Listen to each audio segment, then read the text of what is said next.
that is for you, for your situation,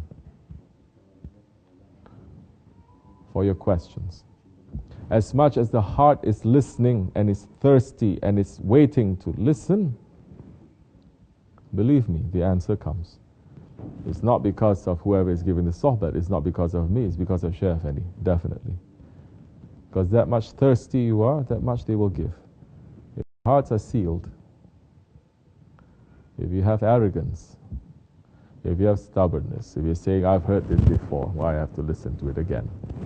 I've heard people saying, oh, they're giving sohbet again. Again about the ego? Same thing. Never stop. Say something different. Talk about maqamats. Talk about stations. Talk about mystical stuff. At least make us interested. Ego. That is ego. 1400 years has never changed. And it will not change, inshallah rahman. Because the ego is our greatest enemy. Because the enemy inside is greater than the enemy outside. The enemy outside you can see, you know. It's there. You can protect yourself. But the enemy that is inside, it is pretending to be your friend, your best friend, the one who is so close to you, the one who looks out for your best interest. But he opens the door to all the enemies outside to come in. And so, we're asking Allah protection from our ego. As Holy Prophet ﷺ said, "O my Lord," Prophet, understanding, ﷺ is saying this, "O my Lord, do not leave me in the hands of my ego, even in the blink of an eye." Shaykh Effendi used to say this so many times.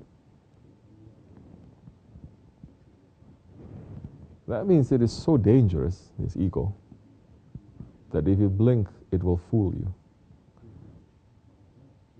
But the ego is hidden inside. It is very sneaky. It pretends to be your friend. Billions of Muslims don't even have any idea what the ego is. Nafs. Those who are not in Islam, not believing in spirituality, definitely they say there's no such thing as ego. Or ego is good. It is not your enemy. So many people entering into tariqat, and they put on those rose-tinted glasses. They see everything rosy and peachy, everything is full of love. They get a buzz, hippie kind. They want that feeling all the time, and they think this is it. This is what tasawwuf is. This is what Sufism is. That Holy Prophet ﷺ is saying, "Do not leave me, O my Lord, into the hands of my ego, even in the blink of an eye." And the tariqat, when you enter into the dargahs, when you enter into the associations of the shaykhs, the awliya Allah, not us, the awliya Allah, they make you to understand what exactly is the ego according to you too. Yes, everyone has ego. Everyone's ego is the same, like that, but everyone also has specific things that they do. Principles are the same. The ego's principle is the same. The ego, everyone's ego, has the same belief. Their belief is that the ego is declaring itself Lord. That's it. Instead of saying La ilaha illallah, there is no God but God, but Allah subhanahu wa ta'ala, the ego is saying there is no Lord except for me. That is its shahadat. And if you're not understanding the enemy from your inside during the time of Ramadan, as Holy Prophet saying, then your fasting is just hunger and thirst. Your prayer is just getting tired. Because you will do things with your ego that will cancel out your fasting, that will cancel out your prayer. Especially if things that are concerning others. Yesterday a question was asked about the rights of others, and we say we can talk about it forever. We'll touch here and there in several sohbats. Especially if it concerns other people. Between you and Allah is between you and Allah. And Allah, subhanahu wa ta'ala, He may forgive. He is the most merciful. Didn't He say my mercy overtakes, overpowers, encompasses my anger. Meaning that even the anger of Allah subhanahu wa ta'ala is coming with a mercy.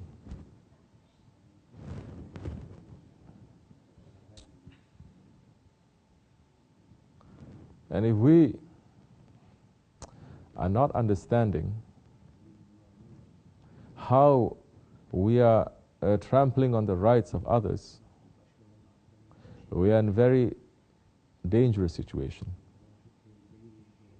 Because Holy Prophet ﷺ, saying in the Hadith Qudsi, Allah subhanahu wa ta'ala is saying, do not come to my presence with these two sins. You may come with other sins, I will forgive, but do not enter into my presence with these two sins. One is declaring a shirk, that there are other lords. And that is what tariqat is doing, to take out the inner shirk, the hidden shirk away from us. And who commits a shirk? The ego commits a shirk. Ego is not saying there is another Lord. Ego is saying, I am the Lord. You understand? So, tariqat's concentrating on that, to take out the hidden shirk. But that is between you and Allah subhanahu wa ta'ala. Say a man does not believe there is one Lord. Astaghfirullah, hasha. He believes in others, believes in so many things. That's between him and Allah subhanahu wa ta'ala. And Allah, He may do as He likes. He may forgive.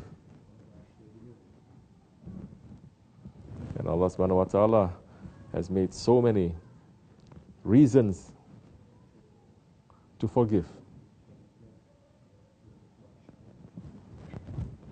Every night Allah subhanahu wa ta'ala descends to the first paradise, isn't it?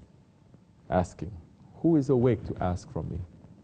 Every single night. We're not talking about once a year. That's why the Turks, they are saying, treat every night like it is Laylatul Qadr. It is the night of power. And if you understand the power that comes through one night, any night outside of Ramadan, any of these nights that are not considered holy nights, Shaykh Effendi is saying, you will fall down dead understanding, if you understand the rahmat that Allah is sending. Because you cannot contain that, it is so much. Treat every night like it is Laylatul Qadr. Allah subhanahu wa ta'ala is asking us every night, calling to us, sending His angels. And the other part that Holy Prophet ﷺ said that Allah subhanahu wa ta'ala is saying in the Hadith Qudsi, do not enter into my presence with the rights of others. With the rights of others. Allah will not forgive you. If you have done something wrong to someone, Allah subhanahu wa ta'ala will not forgive you until you ask that one for forgiveness and that one forgives you. Don't think Judgment Day is going to be a day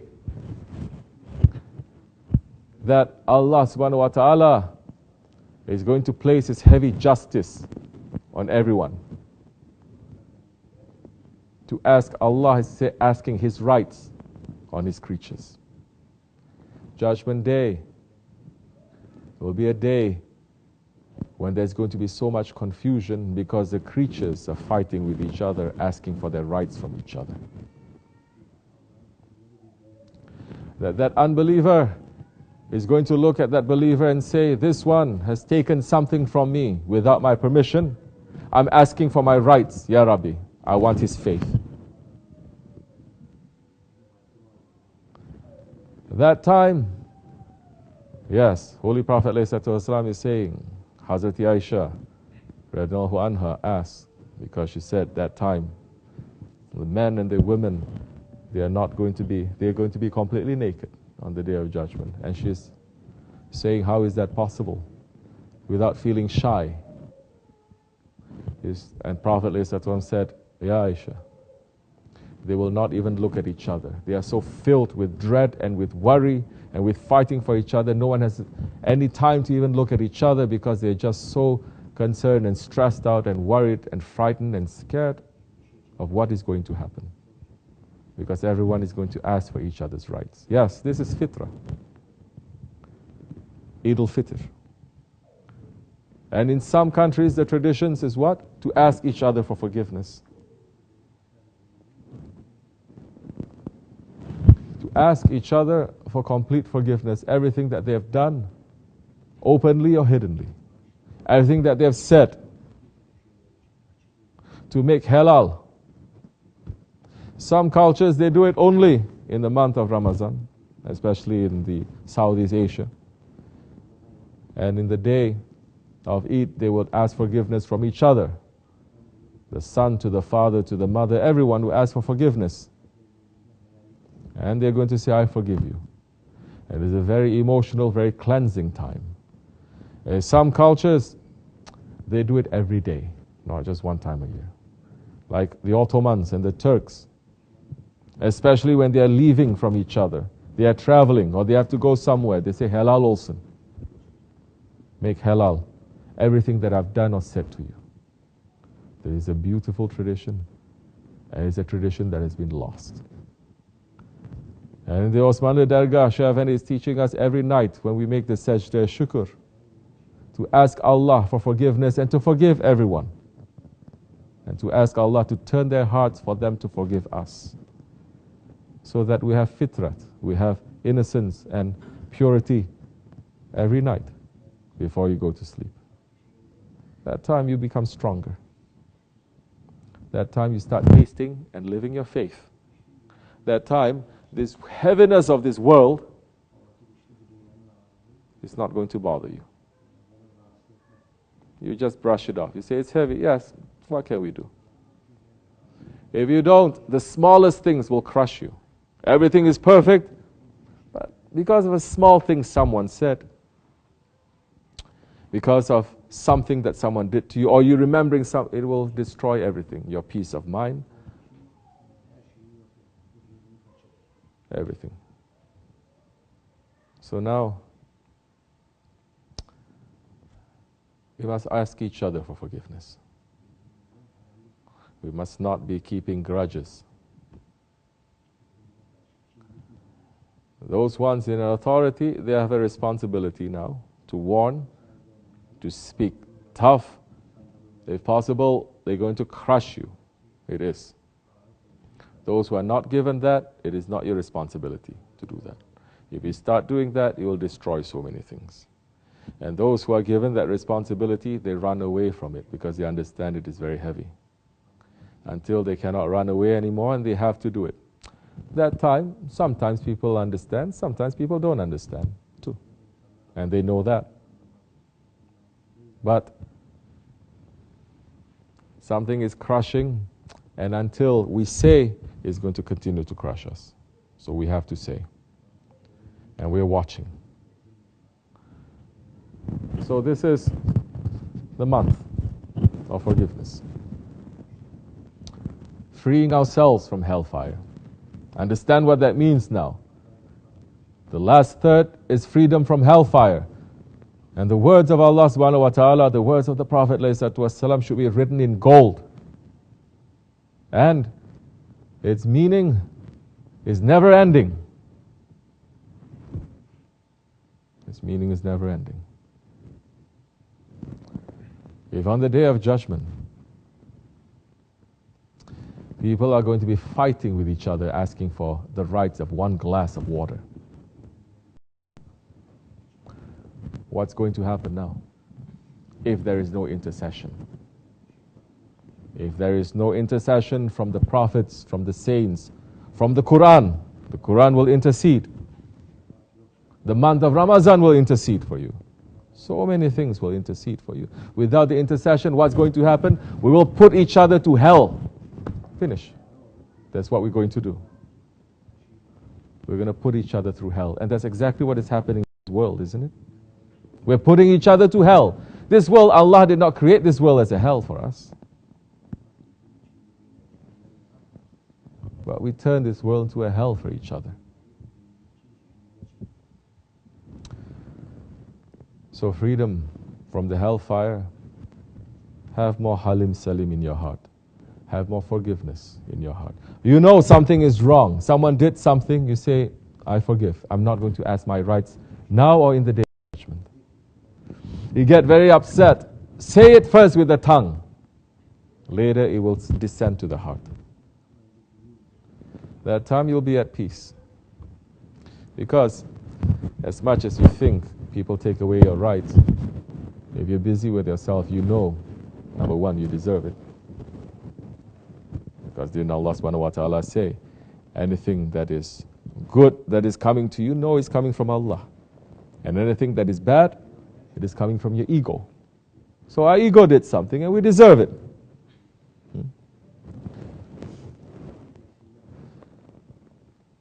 And then to say, Ya Rabbi, forgive me. And forgive them. Because maybe you did something too. Don't jump so much. Don't jump too much. Something happens to you, first take a break. And say first, I deserve this. That time, understanding will come. Some peace and blessing will come. People lose that. They lost that tradition too. They get upset, everything. They get sick, they get upset. They're well, but they have some pimples, they get upset. Yeah. Get upset with everything instead of saying, no. Ya Rabbi, I'm sick now. Inshallah, may this clean me from the sins that I've committed in my past. Make the intention. Easy, you will find yourself being clean that time. Because you're not blaming Allah, you're blaming yourself. La ilaha illa anta subhana in kuntu minaz zalimin. Never forget that prayer. I've done zulm to myself. And those who are not given the authority to be tough, don't. Because mankind falls into a zalim, zulm, when they do that.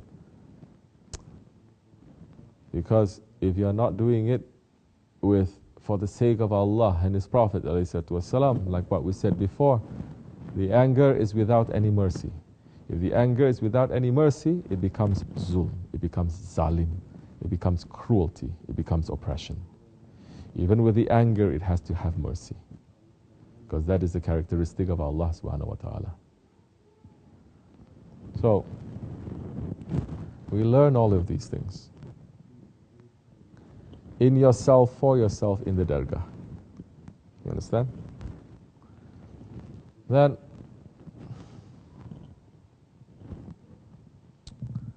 you stand and other people rub you this